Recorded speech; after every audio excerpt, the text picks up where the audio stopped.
ቢምቢና አገልጋይን የሚገለው ጭብጨባ ነው።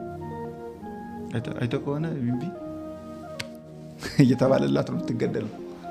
እና አንዳንድ ያላስተዋሉ ቢምቢዎች ሄዳ አንዷን እናቷን ምን አለቻት? እንዴት ዋልሽ አለቻት። ቢምቢው ሰዎች እንዴት እንደሚወዱኝ ሲያጨበጭቡልኝ ነው አሉት አለች። ኧረ እየገደሉሽ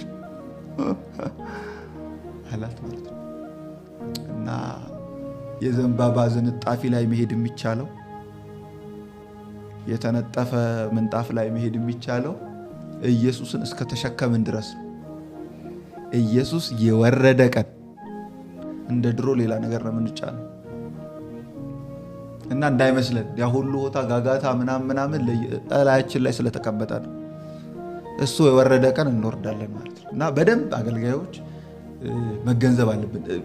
እንትን አይልም የሆነ ነገር እንዲሰማ ያደርግም ወይ ያደርጋል። ቶሎ ብለህ ማስወገድ፣ ቶሎ ብለህ ትህትናን መላበስ